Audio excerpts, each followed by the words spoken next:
तो दोस्तों कैसी हो आप सब। मैं उम्मीद करती हूँ कि आप सब बेहतर होंगे, अच्छे से रिवाइज कर रहे होंगे और अपनी मोटिवेशन को हाई रखते हुए रिवाइज करके ये एमसीक्यूज लगा रहे होंगे। ठीक है, तो आई होप ये सीरीज आपको कुछ ना कुछ हेल्प करे आपके एग्जाम में। ठीक है, पार्ट सेकंड डिस्कस करेंगे बिकॉज पार्ट वन हम ऑलरेडी डिस्कस कर चुके हैं। ठीक है, तो जो रेगुलर वे में वीडियोज देख रहे हैं, ठीक है, उनकी कंसिस्टेंसी को अप्रिशिएट किया जा सकता है। ठीक है, सो मैं मेरी भी किया जा सकता है बिकॉज मैं भी आपके लिए रोज लेक्चर ला रही हूँ, है ना। सो चलिए क्वेश्चन नंबर 22 के साथ स्टार्ट करते हैं। How many national highways were merge to form national highway 44। ठीक है, नेशनल हाईवे 44 पढ़ाया था मैंने आपको। श्रीनगर से कन्याकुमारी तक सबसे लंबा नेशनल हाईवे है और इसको बनाने के लिए कितने नेशनल हाईवेज मर्ज हुए हैं। ठीक है, सो ऑप्शन ए है 7, बी है 5, सी है 6 और डी है 4। ठीक है, करेक्ट ऑप्शन मार्क कीजिएगा अपना। ठीक है, करेक्ट ऑप्शन इसका हो जाएगा option A, that is 7 national highways are merge to form national highway 44। ठीक है, चलिए क्वेश्चन नंबर 23 पे चलते हैं। The world longest railway station platform is located इन। तो दुनिया का सबसे लंबा रेलवे स्टेशन जो प्लेटफॉर्म है वो कहाँ पे लोकेटेड है? क्या वो इंडिया में है, यूएसए में है, जापान में है या चाइना में है? बताइए मुझे कमेंट सेक्शन में। आई होप आपने अपना आंसर मार्क कर लिया होगा। सो करेक्ट ऑप्शन हो जाएगा यहाँ पे option A, that is in India. ठीक है, तो इसका नाम क्या है? इसका नाम है हुबली जंक्शन। ठीक है, हुबली जंक्शन। हुबली जंक्शन जो रेलवे स्टेशन प्लेटफॉर्म है कर्नाटका में, तो ये जो है दुनिया का सबसे लंबा रेलवे स्टेशन प्लेटफॉर्म है। ठीक है, तो इससे पहले जब ये नहीं बना था ये, ठीक है, अभी रिसेंटली बना है, तो इससे पहले कौन सा था? गोरखपुर रेलवे स्टेशन जो कि उत्तर प्रदेश में है। ठीक है, तो चलिए क्वेश्चन नंबर 24 पे चलते हैं। Where is the headquarter of South Coast Railway zone? मैंने आपको प्रीवियस लेक्चर में सारे जो जितने भी जोन्स हैं, ठीक है, 18 रेलवे जोन्स हैं, उनके बारे में बताया था। ठीक है, वो लिस्ट भी प्रोवाइड की थी। आई होप आपने रिवाइज की होगी। और मैंने आपको बताया था कि जो लेटेस्ट 18th नंबर का जो रेलवे जोन, ठीक है, 18th नंबर का जो रेलवे जोन ऐड हुआ है वो है साउथ कोस्ट रेलवे जोन। ठीक है, तो इसका हेडक्वार्टर पूछा गया है। ठीक है, इसका हेडक्वार्टर कहाँ पे है? ए विशाखापट्टनम, बी कोलकाता, सी हुबली या डी चेन्नई? करेक्ट ऑप्शन इसका क्या हो जाएगा? ऑप्शन ए यहाँ पे करेक्ट हो जाएगा बिल्कुल। विशाखापट्टनम जो है वो साउथ कोस्ट रेलवे जोन का हेडक्वार्टर है। ठीक है, आई होप अभी तक आपके क्वेश्चन ठीक चल रहे होंगे। सो क्वेश्चन नंबर 25 पे चलते हैं। Which of the following passes is located इन जम्मू कश्मीर? ठीक है, तो इन सारों पासेस में से, देखिए सारों क्या बोल रही हूँ मैं, इन सारे पासेस में से कौन सा पास जो है वो जम्मू कश्मीर में लोकेटेड है? क्या वो जोजिला है, बनिहाल है, लेपचा ला है या खरदुंगला ला है? ठीक है, सो कीजिए अपना आंसर आप मार्क। सो करेक्ट ऑप्शन यहाँ पे क्या हो जाएगा? बताइए बताइए। ठीक है, ऑप्शन सेकंड बनिहाल जो पास है वो जम्मू कश्मीर में है। ठीक है, बाकी वाले पास भी देख लेते हैं कहाँ पे है। ठीक है, जोजिला पास आपको पता ही है लद्दाख में है। लेपचाला पास जो है वो हिमाचल प्रदेश में है। हरदुंगला पास भी लद्दाख में है। ठीक है, अब पास क्या होता है? एक्चुअल में एक ब्रेक होता है। ठीक है, एक माउंटेन में एक ब्रेक टाइप आ जाता है। ठीक है, अगर कोई स्ट्रीम वगैरह इसको इरोड कर देती है तो इसमें अगर ब्रेक आ जाता है बीच के माउंटेन में, तो इसको क्या बोलते हैं? माउंटेन पास बोलते हैं। ठीक है, क्वेश्चन नंबर 26 पे चलते हैं। Which of the following railway zones and their headquarter is not correct? ठीक है, मतलब इसमें जो रेलवे जोन है और उसका हेडक्वार्टर कौन सा जो करेक्टली मैच्ड नहीं है? नॉट करेक्टली मैच्ड बोला है। ठीक है, वो वाला ढूंढना है आपने। चलिए शाबाश ढूंढिए। ऑप्शन ए है नॉर्थ ईस्टर्न जो रेलवे जोन है उसका हेडक्वार्टर गोरखपुर दिया हुआ है। ठीक है, ये जोन है, रेलवे जोन है और ये हेडक्वार्टर है। ठीक है, तो नॉर्थ ईस्ट का गोरखपुर दिया हुआ है, साउथ सेंट्रल का हैदराबाद दिया हुआ है, ईस्टर्न का कोलकाता दिया हुआ है और डी वेस्टर्न का मुंबई दिया हुआ है। ठीक है, सो वेस्टर्न का मुंबई है, ये मैं आपको पता ही है। ठीक है, ईस्टर्न का कोलकाता है। ठीक है, इस तरह से मैंने आपको बताया था। ऊपर न्यू दिल्ली है, ठीक है, नॉर्थ में, और साउथ में चेन्नई है, ईस्ट में कोलकाता है और वेस्ट में मुंबई है और सेंटर में भी मुंबई है। ठीक है, नॉर्थ ईस्ट में कौन सा था? गोरखपुर था, बिल्कुल सही। और साउथ सेंट्रल में, ठीक है, साउथ के सेंट्रल में कौन सा था? ठीक है, साउथ सेंट्रल में कौन सा था? यहाँ पे सिकंदराबाद। ठीक है, सिकंदराबाद था, हैदराबाद नहीं था, तो ऑप्शन बी हमारा यहाँ पे करेक्ट हो जाता है। ठीक है, चलिए क्वेश्चन नंबर 27 पे चलते हैं। अब what is the main drawback of railway network in India? ठीक है, जो रेलवे नेटवर्क है इंडिया की, तो इसका मेन जो ड्रॉबैक है वो क्या है? Lack of rolling stock, existence of single track in many areas, और सी लैक ऑफ कोल, और D the presence of 3 types of gauges? ठीक है। सो करेक्ट ऑप्शन यहाँ पे हो जाएगा ऑप्शन डी। ठीक है, जो 3 टाइप्स ऑफ गॉर्जेस जो प्रेजेंट है इंडिया में, उसकी वजह से जो है वो ये मेन ड्रॉबैक माना जाता है। क्यों ड्रॉबैक माना जाता है? बिकॉज ये डिफरेंट डिफरेंट जो विड्थ की गॉर्जेस हैं, इनमें स्विच जब करती है रेलवे तो उसमें क्या होता है, डिले हो जाता है। ठीक है, तो इसलिए ये मेन ड्रॉबैक है रेलवे नेटवर्क का। ठीक है, अब 3 गॉर्जेस कौन कौन से हैं? ठीक है, एक ब्रॉड गॉज होता है हमारा। ठीक है, तो ये कितने मीटर का होता है? दैट इज 1.67 मीटर, है ना। एक होता है हमारा मीटर गॉज। ठीक है, मीटर गॉज तो सिंपल आपको पता ही है 1 मीटर का होता है। ठीक है, एक होता है नैरो गॉज। ठीक है, एक होता है नैरो गॉज जो कितने मीटर का होता है? That is 0.762 metre. ठीक है, लिखा कुछ अच्छा ही जा रहा है यहाँ पे। चलो नेक्स्ट क्वेश्चन पे चलते हैं। Question number 28, the position of Indian railways network in the world. ठीक है, पूरी दुनिया में जो इंडियन रेलवे का नेटवर्क है वो कौन से पोजीशन में आता है? क्या वो सेकंड पोजीशन में आता है, थर्ड पोजीशन पे आता है, फोर्थ पे आता है या डी फिफ्थ पे आता है? ठीक है, सो बताइए मुझे कमेंट सेक्शन में। सो ऑप्शन सी यहाँ पे करेक्ट हो जाएगा, फोर्थ नंबर पे आता है इंडियन रेलवेज। ठीक है, अब मुझे कमेंट सेक्शन में आपका होमवर्क ये है कि आपने बताना है कि जो रोड नेटवर्क है इंडिया का वो कौन से स्थान पे आता है वर्ल्ड में। ठीक है, ये बताइएगा आप मुझे कमेंट सेक्शन में। देखो यहाँ पे अगर फोर्थ बोला है तो यूएसए जो है वो फर्स्ट नंबर पे है, सबसे ज़्यादा रेल नेटवर्क वहाँ पे है। दूसरे नंबर पे चाइना, तीसरे पे रशिया और चौथे पे इंडिया है। ठीक है, चलो नेक्स्ट पे चलते हैं। Question number 29, which of the following is the longest waterway of the country. ठीक है, सबसे लंबा वाटरवे, पिछली बार भी मैंने आपको कराया था तो सबसे अभी क्वेश्चन ट्विस्ट होके आया है बेसिकली। तो विच of the following is the longest waterway of the country? Option A है काकीनाडा मरकम, बी कोलम कोटापुरम, सी इलाहाबाद से हल्दिया या डी सदिया से दुबरी। ठीक है, सो ऑप्शन सी यहाँ पे करेक्ट हो जाएगा, that is Allahabad to Haldia. ठीक है, जो इलाहाबाद टू हल्दिया हमारा है, इसको हम, ये कौन सी रिवर पे सिचुएटेड है, कौन से रिवर सिस्टम पे सिचुएटेड है? It is situated in the Ganga Bhagirathi and Hooghly river system. Okay, so Allahabad to Prayagraj. ठीक है, ये क्या बोल रही हूँ मैं, फ्रॉम हल्दिया टू प्रयागराज। ठीक है, तो प्रयागराज को मतलब इलाहाबाद का भी नाम बदल के क्या रख दिया गया है, प्रयागराज। ठीक है, तो कंफ्यूज मत होइएगा अगर प्रयागराज वहाँ पे लिखा होगा। ठीक है, और इसको नेशनल वाटर वे 1 जो है, इसको नेशनल वाटर वे डिक्लेयर किया गया था 1986 में। ठीक है, 1986 में इसको नेशनल वाटर वे अनाउंस कर दिया गया था या डिक्लेयर कर दिया गया था। ठीक है, क्वेश्चन नंबर 30 पे चलते हैं। India first railway university is located है। ठीक है, इंडिया की पहली रेलवे यूनिवर्सिटी कहाँ पे लोकेटेड है? ऑप्शन ए है वडोदरा गुजरात में, बी बेंगलुरु कर्नाटका में, सी लखनऊ उत्तर प्रदेश में या डी हैदराबाद आंध्र प्रदेश में। चलिए बताइए मुझे अपना आंसर। चलिए चलिए जल्दी करिए।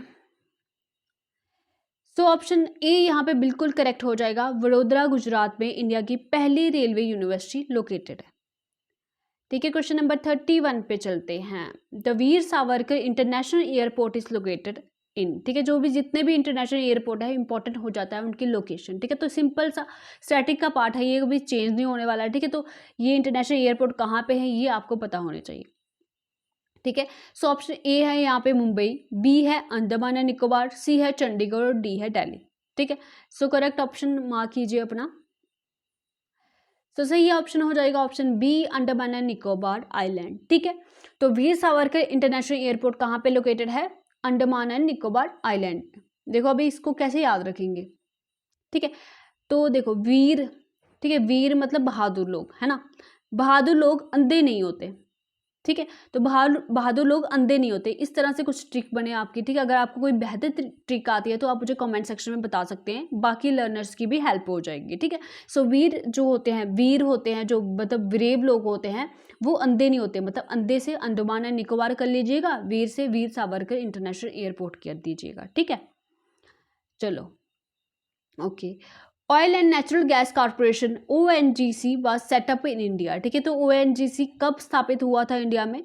तो ऑप्शन ए है 1956 में, बी 1957 में, सी 1958 में या डी 1959 में। ठीक है, सो करेक्ट ऑप्शन क्या हो जाएगा इसका? 1956 में।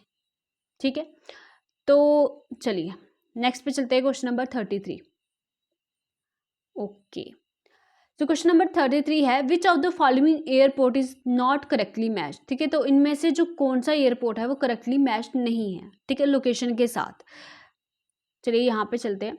ऑप्शन ए है यहाँ पे लोकप्रिय गोपीनाथ बरदोली इंटरनेशनल एयरपोर्ट, शेख उल आलम इंटरनेशनल एयरपोर्ट, क्या वो मेघालय में है, गुरु रामदास जी इंटरनेशनल एयरपोर्ट, यहाँ पे पंजाब लिखा हुआ है, ठीक है, सरदार वल्लभ भाई पटेल इंटरनेशनल एयरपोर्ट जो कि गुजरात में लिखा हुआ है, ठीक है। सो करेक्ट ऑप्शन क्या हो जाएगा इसका, कौन सा करेक्टली मैच नहीं है, ठीक है, वो वाला ढूंढना है आपने, ठीक है। अगर आपको पता होगा कि शेख उल आलम इंटरनेशनल एयरपोर्ट ये सिर्फ इकलौता इंटरनेशनल एयरपोर्ट है जो कि जम्मू कश्मीर में है, और जम्मू कश्मीर में भी कहाँ पे है, श्रीनगर में है, ठीक है, आपको सबको पता ही होगा। तो यहाँ पे मेघालय दिया हुआ है, सो ऑप्शन बी हमारा करेक्ट हो जाएगा, ठीक। अब बात आती है कि ये बाकी वाले कैसे लर्न करें, बाकी वाले भी तो इंपॉर्टेंट है, ठीक है। अब देखो लोकप्रिय गोपीनाथ बरदोली इंटरनेशनल एयरपोर्ट कहाँ पे है, असम में है। किस तरह से लर्न करेंगे, देखो लोकप्रिय मतलब लोगों में प्रिय होना, लोगों में प्रिय होना, लोगों में पॉपुलर होना, आप समझ सकते हो, ठीक है, ठीक है। लोगों में पॉपुलर कब होता है इंसान, जब कोई कुछ एक्स्ट्रॉर्डनरी चीज करता है, ठीक है, जैसे कि हमारे एपीजे अब्दुल कलाम जी थे, ठीक है। अब इनिशियल स्टेजेस में वो तो लोगों में प्रिय नहीं हो गए होंगे ना, ठीक है, तो पहले स्टेजेस में कोई भी लोगों में प्रिय नहीं होता है, ठीक है। जब कंसिस्टेंटली वो सेल्फलेस सर्विस कोई करता है नेशन के लिए, अपने स्वार्थ के बिना कोई करता है किसी के लिए, ठीक है, कोई भी उन्होंने जो भी सर्विस की उसके बाद लोगों में वो कितने प्रिय हो गए, ठीक है। तो लोगों में प्रिय होना आसान नहीं होता, क्या लोगों में प्रिय होना आसान नहीं होता। तो लोकप्रिय गोपीनाथ बरदोली इंटरनेशनल एयरपोर्ट और है कहाँ पे ही, असम में, ठीक है, आसान से आसाम याद रखोगे, और लोकप्रिय गोपीनाथ बरदोली इंटरनेशनल पोर्ट, लोगों में प्रिय होना आसान नहीं होता, इस तरह से याद रहेंगे, ठीक है। शेख उल आलम इंटरनेशनल एयरपोर्ट आपको पता ही होगा श्रीनगर में है, ठीक है। अब गुरु रामदास जी इंटरनेशनल एयरपोर्ट पंजाब में है। देखो जितने भी गुरु होते हैं, चाहे वो गुरु नानक देव जी हो, गुरु गोविंद जी हो, तो वो कहाँ से हैं, पंजाब से है। तो ये गुरु रामदास जी जो इंटरनेशनल एयरपोर्ट है ये भी कहाँ पे है, अमृतसर पंजाब में है, ठीक है। नेक्स्ट आती है बात हमारी सरदार वल्लभ भाई पटेल इंटरनेशनल एयरपोर्ट, ठीक है। आपको पता ही है सरदार वल्लभ भाई पटेल जी का जो स्टैचू ऑफ यूनिटी है, स्टैचू ऑफ यूनिटी कहाँ पे है, गुजरात में है, ठीक है, नर्मदा नदी के किनारे है, तो ये गुजरात में है, उससे आप याद रख सकते हैं, ठीक है। अब आप मुझे बताइए सरदार वल्लभ भाई पटेल को और किन किन नामों से जाना जाता है, ठीक है, कॉमेंट सेक्शन में मुझे बताइएगा, ठीक है। तो अगर मैं बताऊँ, इनको यूनिफायर ऑफ इंडिया भी कहा जाता है, ठीक है, यूनिफायर ऑफ इंडिया भी कहा जाता है, आयरन मैन ऑफ इंडिया भी कहा जाता है ना। और ये फर्स्ट डिप्टी, ये कैसा लिख रही हूं मैं, first deputy PM of India, ठीक है, ये भी कौन थे, सरदार वल्लभ भाई पटेल थे। और ये आपके एग्जाम में क्वेश्चन बना हुआ है कि पहले डिप्टी पीएम कौन थे इंडिया के, वो थे सरदार वल्लभ भाई पटेल, और ये पहले होम मिनिस्टर भी थे, first home minister of India, ठीक है, first home minister of India भी कौन थे, सरदार वल्लभ भाई पटेल थे, ठीक है।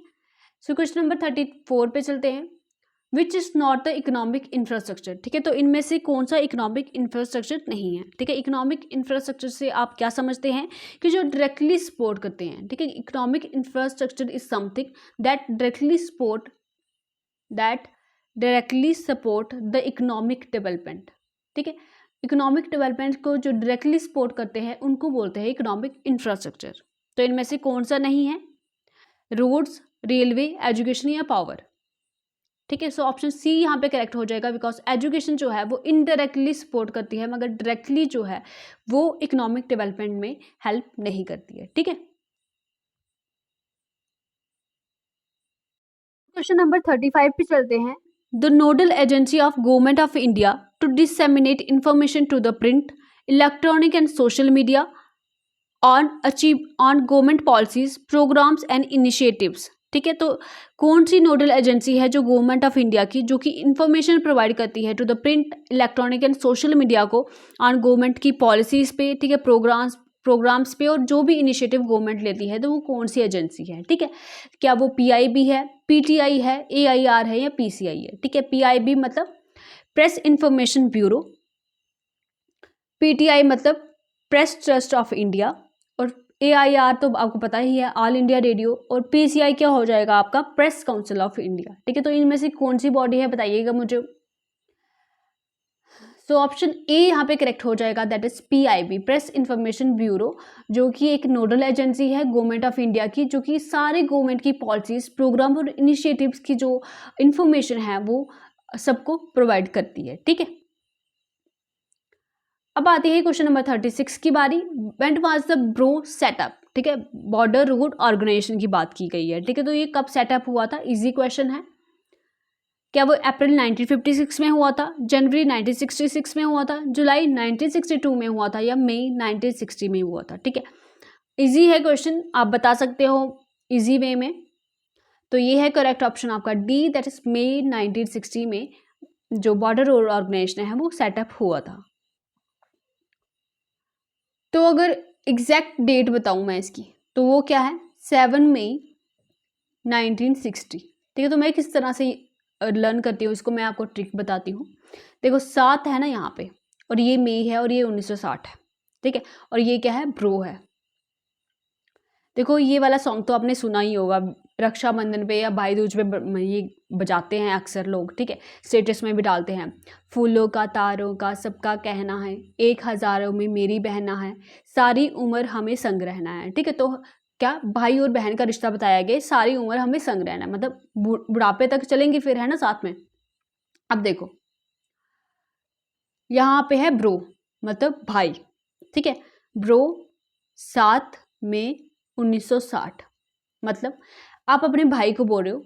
ठीक है, अपने भाई को बोल रहे हो कि 7 मई, ठीक है, 7 मई, 7 में हिंदी में लिखिए आप, 7 मई 1960 में चलोगे, 7 में 60 में चलोगे, ऐसे लिखो, 7 में 60 में चलोगे, मतलब 60 मतलब बूढ़ा हो जाता है ना इंसान, मतलब 7 मतलब 7 में। ठीक है, 7 में 60 में चलोगे। ठीक है, किसको बोल रहे हो आप? अपने ब्रो को बोल रहे हो। आप बोल रहे हो ब्रो 7 में 60 में चलोगे, मतलब 60 साल की उम्र तक मेरे साथ रहोगे। ठीक है, तो इस तरह से अगर आपको लर्न हो तो ठीक है, वरना आप अपनी ट्रिक भी बना सकते हो। ठीक है, चलिए क्वेश्चन नंबर 37 पे चलते हैं।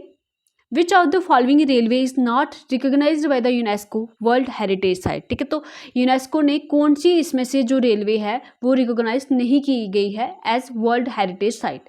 क्या वो दार्जिलिंग हिमालयन रेलवे है, नीलगिरी माउंटेन रेलवे है, कालका शिमला रेलवे है, या नॉर्थ ईस्ट रेलवे है, नॉर्थ ईस्टर्न रेलवे है? ठीक है, सो कौन सी है इसमें से जो रिकोगनाइज नहीं है? ठीक है, नॉट रिकोगनाइज बोला गया। ठीक है, आई होप आपने अपना आंसर मार्क कर लिया होगा। तो ऑप्शन डी यहाँ पे बिल्कुल करेक्ट हो जाएगा, बिकॉज नॉर्थ ईस्टर्न रेलवे जो है वो यूनेस्को के द्वारा वर्ल्ड हेरिटेज साइट रिकोगनाइज नहीं की गई है। ठीक है, ये तीनों की तीनों रिकोगनाइज है, याद रखिएगा। ओके, नो, अभी क्वेश्चन नंबर 38 पे चलते हैं। Where is the Indian National Rail Museum located? ठीक है, तो इंडियन नेशनल जो रेल म्यूजियम है वो कहाँ पे लोकेटेड है, बताइए। क्या वो न्यू दिल्ली में है, मुंबई में है, कोलकाता में है, या बेंगलुरु में है?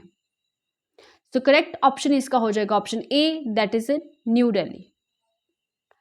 चलो क्वेश्चन नंबर 39 पे चलते हैं। The ship building yard Mazagon Dock Limited is located in? ठीक है, जो मजगांव डॉक लिमिटेड है जो कि शिप्स बनाता है, नेवल शिप्स बनाता है। ठीक है, अभी भी प्रोजेक्ट 17A चल रहा है जिसके अंडर 7 शिप्स बनाई जा रही हैं। ठीक है, तो वो भी मजगांव डॉक लिमिटेड ही बना रही है। ठीक है, 4 शिप्स उनमें से ये बना रही है, और एक और एजेंसी है, मुझे उसका नाम नहीं याद आ रहा। ठीक है, प्रोजेक्ट 17A, ये करंट अफेयर अगर आप पढ़ रहे हो तो आपको पता होगा। तो ये कहाँ पे लोकेटेड है, इसका हेडक्वार्टर कहाँ पे है? तो क्या कोची में है, मुंबई में है, दिल्ली में है, चेन्नई में है? ठीक है, तो मजगांव डॉक लिमिटेड जो कहाँ पे लोकेटेड है? मुंबई में। देखो एम से मजगांव और एम से मुंबई, याद रखिएगा। ठीक है,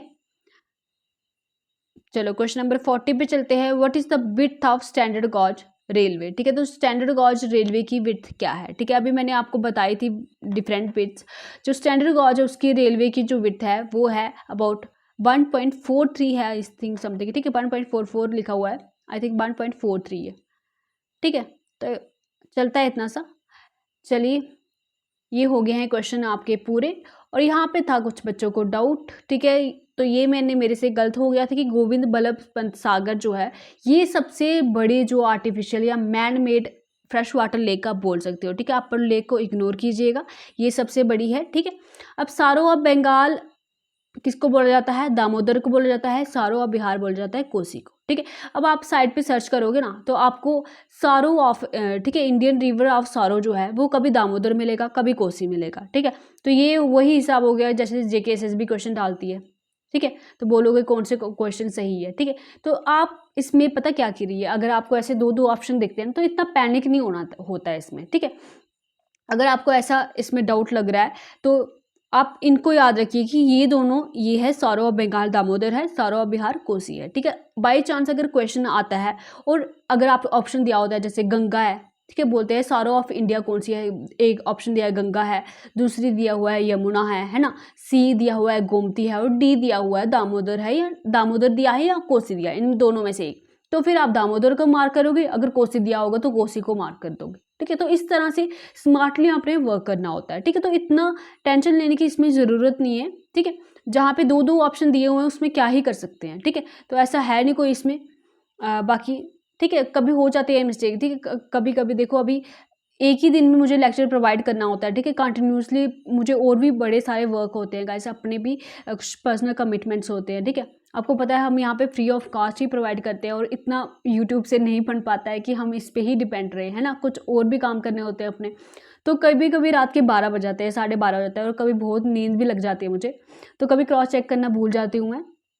तो कोई गलत हो तो ऑब्वियसली आप कमेंट सेक्शन में बताइएगा, अपने लर्नर्स को बताइएगा अगर कुछ मिस्टेक हो रही है बाय चांस। अभी मैं बिल्कुल ध्यान रखूँगी कोई एरर ना हो। ठीक है, अवॉइड करूँगी और जो भी होगा मैं उसको रेक्टिफाई भी करूँगी नेक्स्ट वीडियो में। ठीक है, आप बताइएगा मुझे कमेंट सेक्शन में गलत बताना, और क्योंकि गलत पढ़ना ज़रूरी नहीं है। ठीक है, आप मुझे बताओगे अगर कुछ गलत होगा हम उसको रेक्टिफाई करेंगे, मगर गलत पढ़ के नहीं जाना है। ठीक है, बिकॉज 1 मार्क से भी आपका फ्यूचर बन सकता है। ठीक है, तो और बिगड़ भी सकता है। ठीक है, तो मैं चाहती हूँ कि मेरी जो वीडियोस हैं, जो मैंने पढ़ाया हुआ है, वो आपकी सक्सेस में काम आए। ठीक है, वो आपकी सक्सेस में, अगर इन वीडियोस में से आपका कुछ भी एक भी क्वेश्चन बनता है तो मेरे लिए ये वीडियो बनाना सक्सेसफुल हो जाएगा। ठीक है, तो बाकी कोई टेंशन नहीं है, अगर कुछ करेक्शन हो आप बता सकते हो कि मैम ये वाला सही नहीं था। ठीक है, तो अपने लर्नर्स को बता सकते हो, अगर मैं नहीं भी कर पाऊँ रेक्टिफाई तो सब साथ में मिलकर चलेंगे तभी हम कर पाएंगे। ठीक है, तो चलो मैंने अभी आपके लिए कुछ इडियम्स भी लाए हैं ताकि इंग्लिश भी आपका थोड़ा चलता रहे। ठीक है, इडियम्स, सिनोनिम्स, एंटोनिम, ये कुछ ऐसा पार्ट है कि इनको रोज करेंगे तभी होगा। ठीक है, अगर आप इडियम्स को बिल्कुल भी नहीं पढ़ोगे तो आसानी से भी आप इनको मार्क नहीं कर पाओगे। ठीक है, तो चलिए स्टार्ट करते हैं। सो पहला इडियम है हमारा, he passed himself off a noble man. ठीक है, तो इसमें क्या आ जाएगा, ये अंडरलाइन जो लाइन की हुई है इसकी जगह पे कौन सा वर्ड आएगा। ठीक है, कौन सी स्टेटमेंट आएगी। ऑप्शन ए है वाज रिगार्डेड एज, बी है pretended to be, was thought to be, या वाज लुक्ड अपॉन।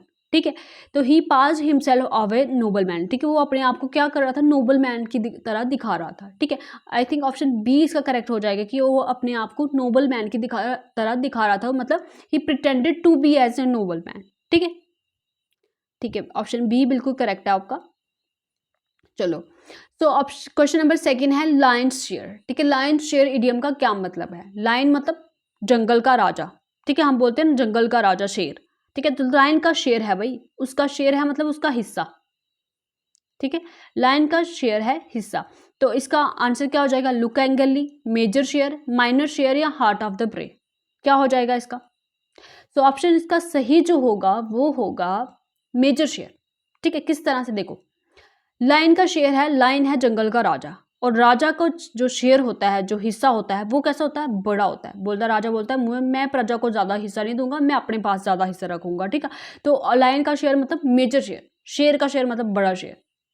चलो क्वेश्चन नंबर 3 पे चलते हैं, बैग एंड बैगेज। ठीक है, बैग और बैगेज क्या मतलब हुआ इसका। ऑल द क्लॉथिंग, सारे कपड़े, विदाउट एनी बिलोंगिंग, कोई भी बिलोंगिंग नहीं, सी लीव, छोड़ दो, विद ऑल वांट्स बिलोंगिंग। ठीक है, सब कुछ उसका जो भी उसको बिलोंगिंग कर रहा है वो सब। क्या होगा इसका, ऑप्शन डी यहाँ पे करेक्ट हो जाएगा। ठीक है, अब देखो बैग और बैगेज। ठीक है, हम अपना बैग पैक करते हैं, इस तरह से याद रखो कि बैग जो हम पैक करते हैं, हम फॉर एग्जाम्पल हम कहीं घूमने जा रहे हैं, अपना बैग पैक करते हैं इतना सा। ठीक है, उसमें डालते हैं अपना सामान। अब हम सिर्फ उसमें क्लॉथ्स थोड़ी डालते हैं, सिर्फ कपड़े तो नहीं डालते बैग में, उसमें ब्रश डालते हैं, टूथपेस्ट डालते हैं, और भी कुछ ज़रूरत का सामान, आपके परफ्यूम हो गए या कुछ भी। ठीक है, लड़कियों की कॉस्मेटिक्स काफ़ी होती हैं। ठीक है, तो जो भी एसेसरीज हैं आपकी, आप वो भी डालते हो, सारे क्लॉथ्स तो नहीं डालते हो, तो ये पहला ऑप्शन गलत हो जाता है। तो बैग एंड बैगेज का ऑप्शन मतलब विद ऑल वांट्स बिलोंगिंग, कि जो भी मेरे पास है भाई, मेरे को ये सामान भी चाहिए, वहाँ पे ये सामान भी चाहिए, तो सारा जो भी आपका बिलोंगिंग है वो बैग में डाल दो, ठीक है। किसी इंसान को मत डाल देना, बस वो ये भी मेरे को बिलोंग करता है। चलो क्वेश्चन नंबर 4 पे चलते हैं, लीन एंड मीन, ठीक है। लीन और मीन क्या मतलब हुआ इसका? टू डिस्ट्रॉय समथिंग, किसी को बर्बाद कर देना, टू क्रिएट समथिंग, कुछ क्रिएट करना, using only what is necessary, वही यूज करना जो कि जरूरी है, नॉट अफ्रेड डेंजरस सिचुएशन। भाई बड़ा ब्रेव है ये तो। चलो क्या होगा इसका correct option? Lean and mean, ठीक है। मीन से आप याद रखिए, मीन क्या होता है? मतलबी इंसान, जो जितना काम हो उतनी बात करता है, ठीक है। तो मीन से आप याद रखिए using only what is necessary, ठीक है। जितना मतलब है उतनी बात करेगा, ज्यादा नहीं करेगा। सो क्वेश्चन नंबर 5 पे चलते हैं, आउट ऑफ क्वेश्चन, ठीक है। आप बड़ी बारी बोलते हो, ठीक है। अभी कई बार क्या होता है बचपन में या अभी भी, अगर मार्क्स कम आते हैं, ठीक है, तो हम क्या बोलते हैं, मम्मा वो पेपर ना आउट ऑफ, मतलब जो एग्जाम में क्वेश्चन आए थे ना वो ना आउट ऑफ सिलेबस थे, वो तो हमारे सिलेबस में थे ही नहीं, अपनी मर्जी से आगे उठा के उन्होंने अपने मन से डाल दिया, हमें आता ही नहीं था, फिर क्वेश्चन गलत हो गया और मार्क्स कम आ गए। देखो तो इसका क्या होगा फिर आउट ऑफ क्वेश्चन का? क्या रिसेंबल होगा, इजी होगा, इम्पॉसिबल हो गए हैं फॉर द एंड, ठीक है। अगर आउट ऑफ क्वेश्चन, आप इस तरह से याद रखिए, आउट ऑफ सिलेबस, ठीक है। आउट ऑफ सिलेबस जो आएगा उसको करना इम्पॉसिबल है, तो आउट ऑफ क्वेश्चन का मतलब भी क्या हुआ? इम्पॉसिबल। चलो फिर आ जाएगा question number 6, every trick in the book, ठीक है। हर एक जो ट्रिक है बुक में, क्या है इसका मतलब? नथिंग हैपनिंग, बी ऑप्टिमिस्टिक, ये गलत लिख दिए हुए स्पेलिंग, ट्राई एवरी पॉसिबल वे, फॉरगिव समवन, ठीक है। क्या होगा इसका आंसर? देखो अभी मैं आपको ट्रिक्स बता रही थी, क्यों बता रही थी ट्रिक्स? ताकि आपको मतलब कोई भी तरीका, कैसा भी तरीका लगा दो, क्वेश्चन आपका बनना चाहिए एग्जाम में, इसलिए मैं आपको ट्रिक बता रही थी। तो मतलब ट्राई एवरी पॉसिबल वे, जितने आपके पास संभव रास्ते हैं वो सारे ट्राई कर दो, ठीक है। So every trick in the book मतलब try every possible way. Okay, so अभी हो गया हमारा लेक्चर ख़त्म, और thank you so much for watching video. ये देखो कितना बड़ा आ गया कि मेरे स्क्रीन में ही नहीं आ रहा, चलो कोई बात नहीं, ठीक है। तो आज की ये वीडियो रही, नेक्स्ट टॉपिक हम जल्दी ही करेंगे, ठीक है। आपको बता दूंगी मैं टेलीग्राम चैनल पे, और आप इसको रिवाइज कर लीजिएगा, ठीक है। Bye bye, take care, God